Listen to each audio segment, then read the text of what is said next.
When we say it, we speak it. Point blank, cause believe me, we mean it. Point blank, if you watch us, you see it. Point blank, to the Lord Almighty, point blank. Alright. I wasn't born to be settled. Hallelujah. Brand new program, I take over. Hosted by Lisa and Erika. Till you make it. For the future. If you don't want watch it, we no care, disappear. We talk straight, no go round thing, we no fear. God is the protector around here. Point blank, I take over the atmosphere. When we say it, we speak it. Point blank, just believe me.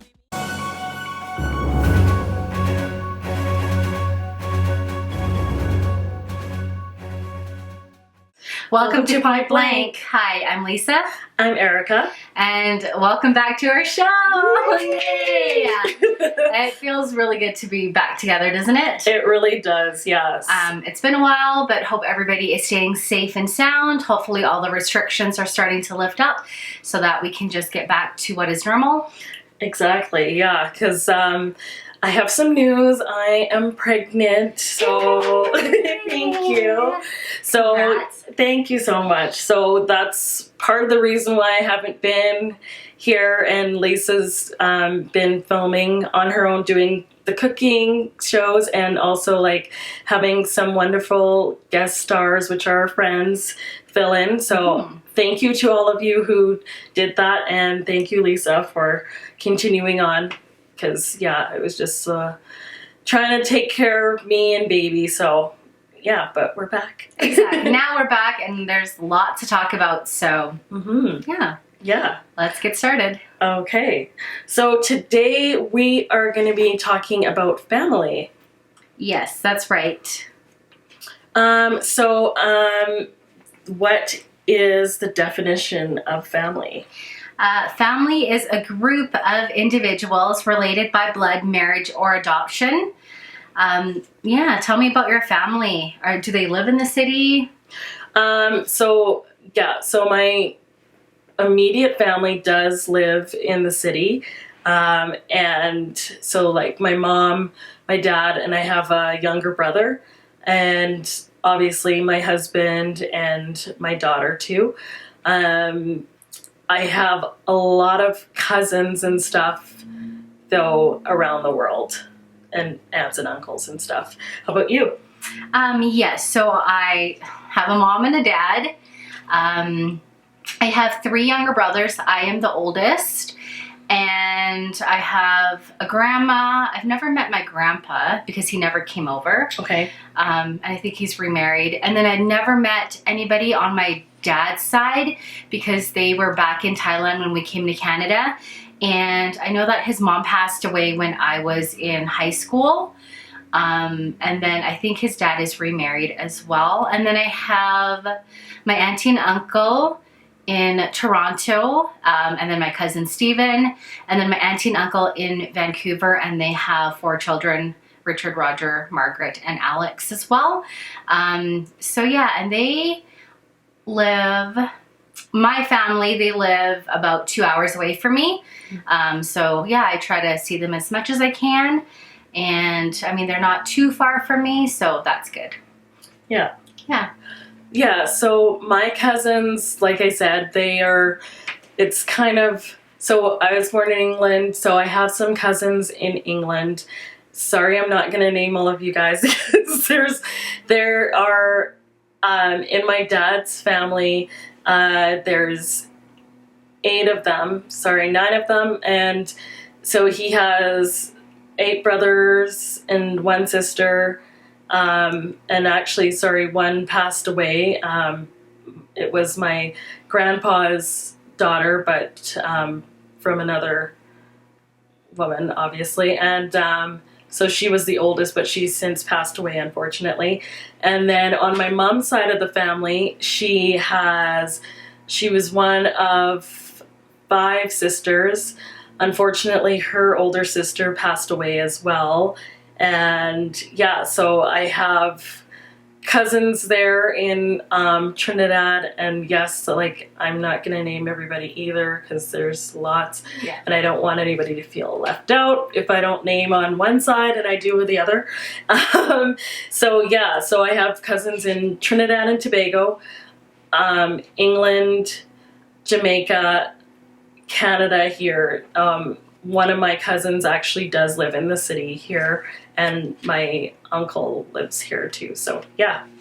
Nice. I know I have like family in Australia. Oh wow. Because it's so close to Thailand. Yeah. And of course Thailand and Cambodia. Yeah. I know I have family there. I've just never met them, so I don't know them. Like, I'm not close to them. I don't talk to them. I know I have like a few of like, they're related to my dad somehow. I don't know if they're like his, I don't know, cousin's cousin, but they're on my Facebook. Okay.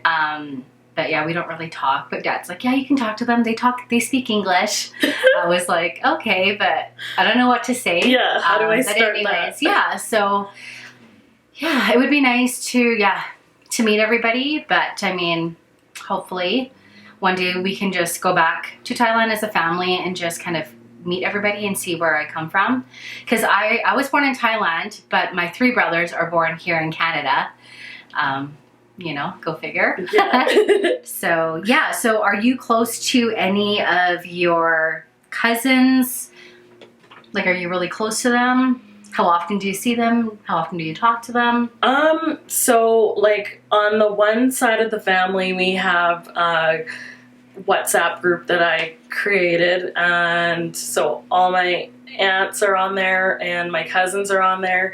So there's always some conversation going on. I'm not always like responding because sometimes it's a lot. So I'm just like not, but I would say I'm close to them. And I would say on my, like on both sides, family is really important to me. So because Claude and I, my brother, didn't have, like we only had each other growing up, and we always had family reunions every 10 years, starting in 84, I believe.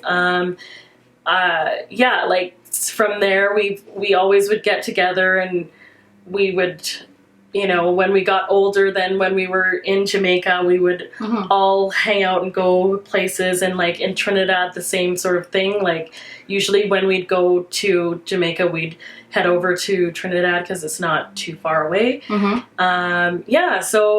I would say on both sides, like there's not really anybody who I don't get along with, and I have something in common with each of them, and it's just so funny how you can live so far away, like especially my Trini cousins, like all of us love Law and Order SVU. It's so funny. Like, and my other cousin, one of my girl cousins, and she just got her doctorate, she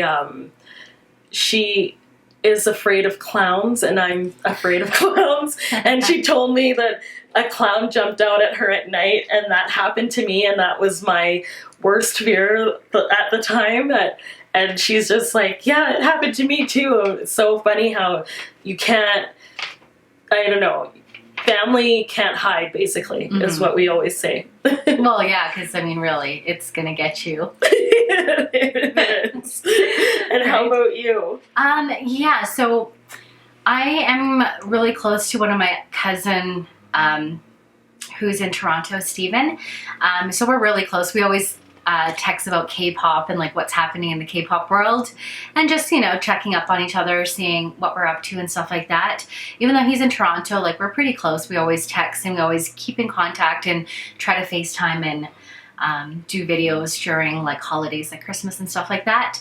My other cousins in Vancouver, I only talk to them sometimes on Facebook, but we don't really talk as much. We're not super close, but I mean, when we do see each other, I mean, there's nothing but love, and we want to catch up. And I just remember them all when they were just little, tiny, and now they're all, you know, they have their own kids, they're all getting married, so it's kind of crazy to see that. But I mean, I love, like you, family is just really important to me. I love my family, and I think it's important to be close to your family and just try to build that up, because like God gave them to you for a reason, right? Exactly. So yes, family is very important. So when it comes to family, do you ever like turn a blind eye to things that, you know, that they do that maybe are not in keeping with, like, I guess, your morals or some things that you think they might be doing that's wrong, or you can see them going down the wrong path, like, would you ever do that? For the most part, I try to stay out of my family affairs. If there's anything, I try to stay really neutral. Sometimes if it's something that's, you know, really affecting my mom or dad or my grandma, they'll come to me and say, can you say something to your brother about this? Because it's really bugging me. And if they can't get through to him, yeah, I mean, I've done it before where I've said something to my one brother about an issue, and then he just kind of shrugged it off and just said, well, it's none of your business, Lise, like, just let it be. And I just let it be, right? Mm-hmm.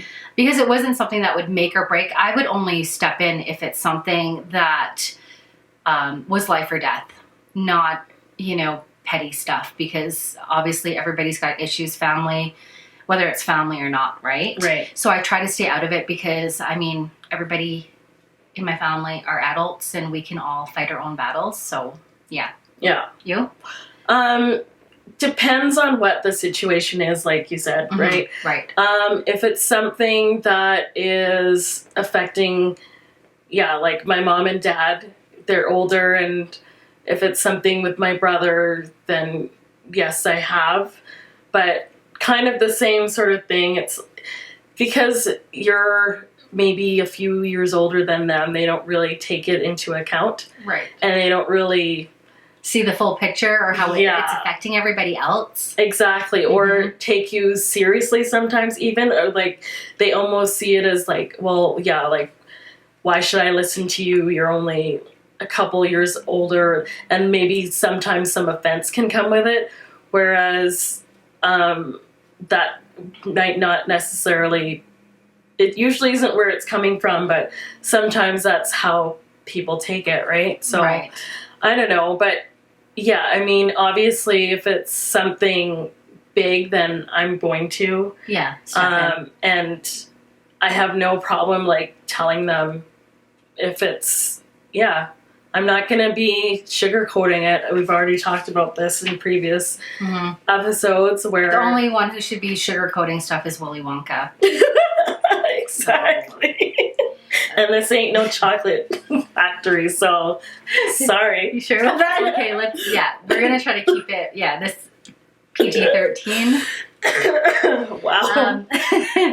Have you ever had any huge blowouts with your family that you want to share? Or you want to keep hidden in the closet? Keep it in the closet.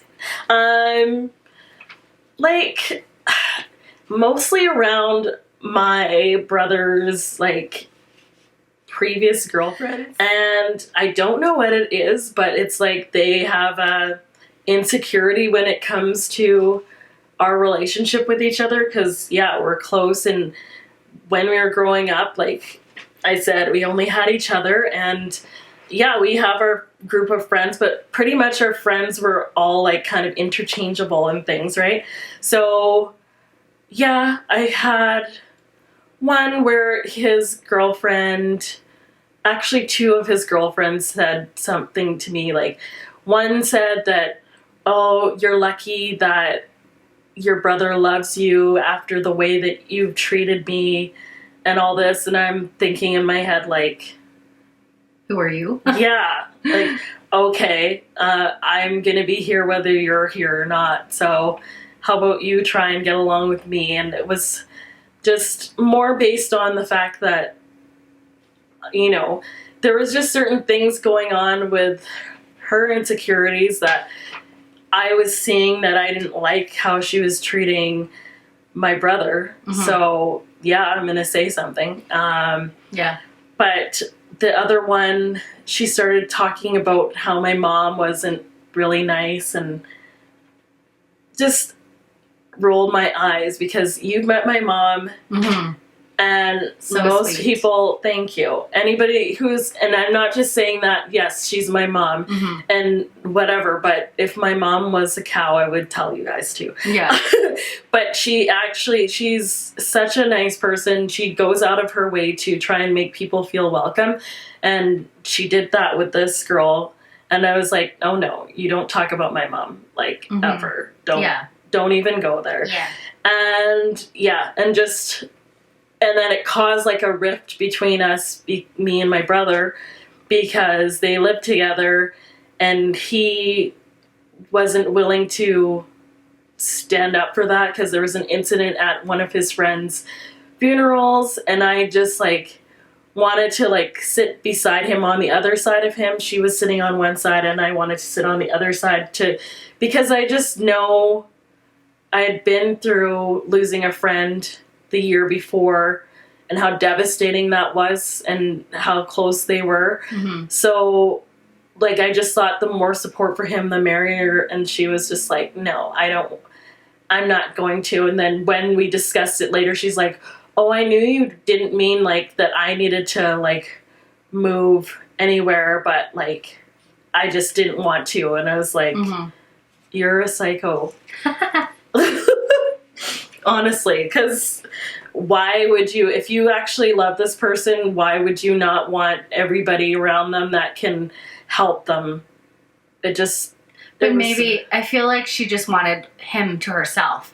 Like, she just wanted the attention, and she didn't want anybody else around him, right? So true, because she made a comment, oh, he's never gripped my hand so hard in his life, and it was like, okay, it was just based on her own selfishness and wanting to be his only anchor, his only like life boat or whatever that would save him, and not really based on what was best for him. Exactly. Right? It was like she was treating it like a competition. Like, if you chose your family over me, that means that they're more important. But if you choose me over your family, then I'm your everything, right? Right. It's really immature, but it was so immature. And what was funny, not funny at the time, funny now, but then he took me out and was like, no, you're wrong about this whole situation. And I was like, okay. Yeah. And so we didn't really, like, we talked, but it was a strained relationship for a while just because of that. And then she had a flip out at his birthday, and shortly after he's like, oh, so yeah, because I asked about her, like, oh, how is she, whatever. And he's like, actually, so we broke up. I was like, in my head, like, yes, bye, bitch. Sorry. Screaming. Yeah. Now we're going to talk about some famous family crimes, right? Yes, that's right. So I'll be talking about Jennifer Hudson and how her world got turned upside down when her ailing mother, Darnell Donaldson, and her brother Jason were found shot in the house where the American Idol alum grew up in Chicago's South Side. And 3 days later, her 7-year-old nephew Julian's body was found in Jason's abandoned SUV. Wow. The little boy had been shot in the head, and police later determined that it was Jennifer's sister's, Julia's estranged husband who had committed the horrific crimes. According to court records, Balfour threatened to kill members of Hudson's family on at least 24 occasions before the 3 murders in October 2008. Wow. Crazy, eh? That's so crazy. Assistant State Attorney James McKay said the threats began shortly after Balfour and his wife, Julia Hudson, broke up and he moved out of the family house. Wow. That's insane. Imagine you marry someone and then you have kids with them and they suddenly have that, like, you decide it's not working out and whatever is going on in your marriage, and then they go and do that. Oh my God. Yeah, I know. I remember crazy. that. It was like such a sickening, and even just reading that to you guys, like, this makes me feel sick. So crazy, right? Yeah. The story I have is the Chris Watts murder from 2018. So Chris Watts ended up having an affair with his wife. He had 2 young daughters, and his wife was actually currently pregnant when he murdered her, but he was having an affair with one of his coworkers. Right. And instead of divorcing his wife like a normal person would do, and, you know, doing what he wanted to do, he ended up strangling his wife, Shannon, dumping her body in his truck, and then driving, this is the sickening part, is driving his 2 young daughters, Bella, who was 4, and Celeste, who was 3, to his work site where he smothered the 2 girls to death. And yeah, like his older daughter even said, like, you're not going to hurt me like you're hurting Celeste, are you? And like he still proceeded to do that, like, And she fought for her life. Exactly. Obviously, she's 4. She can't overpower. And I remember watching a documentary on when he was caught, because he was like pleading with the public, right? And there was just like nothing in his eyes, no emotions or anything. And his neighbor, because his neighbor has a camera, a security camera set up, and they couldn't see, but they saw like his truck pull out, right? Right. That he pulled his truck back, he backed his truck in, and then they couldn't see that part, but then they saw him leave, right? And that's probably that's when he was loading up the bodies, going to dump them, right? And he made it seem like she never came home, right? And that he was at work still, and yeah, and everybody kind of knew that he did it. Right. And then when the story came out, like, to think that you have no emotions, that you're a sociopath, that can wipe out your entire family because you didn't want to be with your wife anymore. And he was angry because his wife was pregnant with their current baby. Like, I don't know, like, that's crazy. crazy, but really not uncommon. No, and there's a special place in hell for people like that. I mean, that's, I don't know, like, it just makes me so emotional, like, because just especially thinking about being a mom, going through all of that time, like, I'm sorry, people who say pregnancy is like great are crazy. But anyway, like, you know, the end result is the part that is, you know, the joy of it all, but going through it can be very traumatizing, and it can be very difficult sometimes, like, to go through. So imagine that you go through all that, and then your husband. But like, this is the thing, because she knew that he was cheating on her, Right? And she was willing to work it out because they were having a baby, and forgive him. And like, he could have just divorced her, and, you know, things would have been kind of ugly in the beginning, but then they could have both just moved on.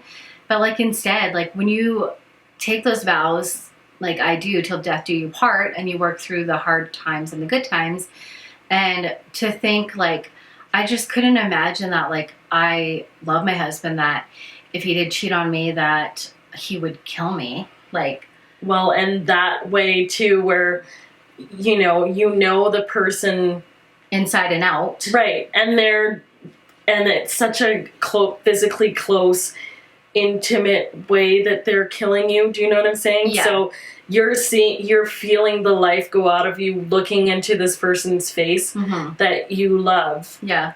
Taking your life away. Right. And probably the terror in her too, for the child she was carrying, and also for because I mean, if he's going to kill you when you're pregnant, I'm sure she knew that he was going to go and get rid of their girls, daughters, and probably pleaded for their lives too. Exactly, which is really sad. Yeah. Okay. Yeah.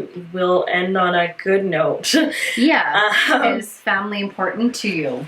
It definitely is. Yeah, because, you know, there's the love, support, and, you know, the constructions of, like, principles, like, in each of the people in your family. And it's like, yeah, just being able to love someone and knowing they'll always be there for you.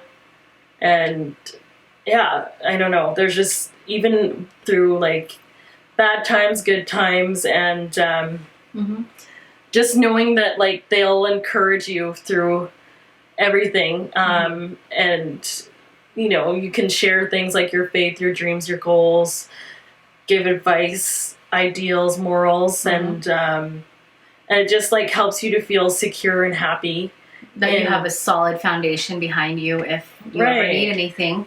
I think like family is the most important and valuable gift that God has given us. It's a lesson. It is the first lesson in relationship with others.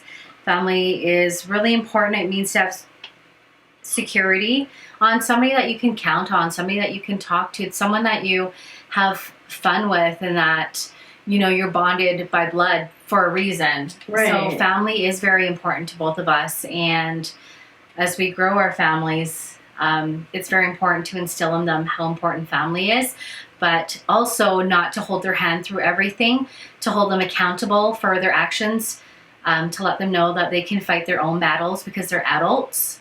But you'll support them and you'll have their back when other people try and mess with them. But exactly, when it's needed, that you will be there for them, and that that you're not just gonna we don't just take our family's side just for the sake of, without knowing anything else and just jumping in. We're not like that at all. No. You know, because a lot of people are like that. But anyways, you have to have the facts, and you have to be cognizant and know, because you know your family, and you know there's people in your family who, some are more dramatic than others. There's some people who it's you just know, like they don't lie. They are very honest people. So if you hear certain things, it's out of character, that's probably why you jump to their defense right away. There's no need to jump to somebody's defense just because their ego is bruised and because somebody is, you know, sharing their opinion about them that they don't agree with, because nobody is righteous. We all make mistakes. We all talk about people. And if you sit there and act like you don't, then you know, you're a liar. If you sit there and act like you don't, I mean, that's fine.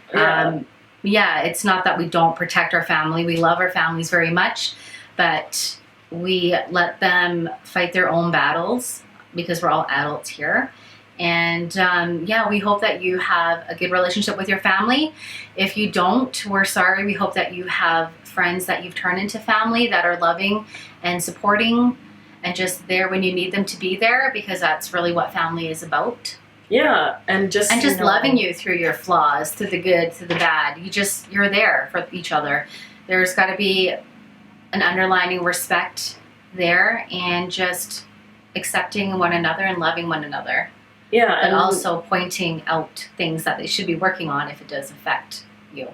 And you should know too that they, like, especially as we talk about this all the time as being Christians and loving God, know that a lot of the time too, when you're having conflicts or you're having some sort of resistance in your family, tension in your family, that it can be also the enemy trying to put offense in there. Like that's really, there's a great book called The Bait of Satan by John Bevere, and it talks about basically how the devil uses offense to try and get Christians and people to draw away from God. So you need to be aware of that too. Like, there is spiritual warfare going on around that, because he knows that if you have a strong family, and especially like a strong marriage, that is basically one of the biggest weapons that God has in the world against the dark kingdom, right? So just be aware of that too when you're maybe getting in your feelings about things, and try and just think about whether that this really is serious. Is it going to matter in 5 years? Or is this something that we do need to resolve now and you know, Well, just have a small talk about it, or if it's exactly, that and serious. that's how the devil works. Mhm. He doesn't appear in front of you with a pitchfork, forcing you to do stuff, or you know, telling you that you have to sign your soul over to him. He works in ways like through people. Sometimes their influence, like they'll whisper, you know, things that don't matter, like grudges or hateful thoughts or offenses, or just saying that, you know, like, are you going to let them get away with that, with saying that, or are they, there's, you know, they're better than you. And it's just like negativity. Like that's how the enemy works. And anything that's a blessing from God, whether it's, you know, marriage or a strong family or strong faith, he's out there to destroy you. And you just need to be sober and vigilant. You need to be aware of him. And once you realize everything that's going around you and how he attacks, his tactics haven't changed. He's been studying people. He knows what gets under our skin. He knows what to do or how to influence people to, you know, try and get under your skin. You just have to be aware of how he works and just pray against that. Like, just because we're Christians and just because we love God and we preach about God doesn't mean that we're perfect. We have many flaws. Oh gosh, we're just here telling you, you know, just sharing our experiences, our opinions, our reality. I'm sorry if you don't like it. Yeah. If you don't agree with what we have to say. But I mean, I'm not here to tippy-toe around people and their feelings. I'm here to, you know, be honest and tell my truth and my side of the story, that we here as Christians, we love and we worship God. And we want to spread his gospel, but also the many things in our life from living in the flesh, things that we go through, you know, dealing with haters, dealing with family problems, dealing with marriages. Like it's just real life. It is. Yeah. And yeah, that's basically it. I mean, we're here to give our view on what things we see in the world and That things we're going through. experiencing. And that may not necessarily, you know, connect with you or not. It may connect with you. But also I think it's good to be open to other people's views and things. And I'm definitely willing to listen to people and have an open mind on what they think. In the end, if it's not, you know, with God's laws and, you know, man's laws, like as in just like if it's good or bad and, you know, going against certain things, then obviously I'm not going to believe. But yeah, that's basically where we're coming from. And it's not from a place of trying to, like, I don't think trust me, I need to be more well-versed in the Bible. And I don't sit at home and pray for, you know, 24 hours a day. When I'm not pregnant, I drink, I party and stuff, swear sometimes. I mean, what we were talking about today is that with our show and everything, which some of you have been watching us for a while now, know that, that we do love God, but also we are trying to break that stereotype of what Christians are, and that is we don't go to church every Sunday. I have been reading the Bible every day, but most people don't. We don't act like we're righteous. We don't drink. We don't swear. Like, that is not us. We live in the real world and we do some of those things and we make mistakes. But I mean, it's just about trying to be better than you were yesterday. And just being Christian doesn't mean being perfect or righteous. It just means that we're trying to just be better people than we were yesterday. And sometimes it's hard when somebody is, you know, attacking you or spewing hate on your channel, instead of talking to you about it or being an adult. But I mean, that's life, and we still move on. Exactly. And and we're gonna be here, we're gonna be talking about what we want to talk about, and you can choose to look or not. Exactly. Love you. Anyways, thank you so much for watching. Feels good to be back. Hope you're enjoying these. Look forward to our other episodes. Bye. We mean it. Point blank, if you watch us, you see it. Point blank to the Lord Almighty, point blank. When you speak, just be real.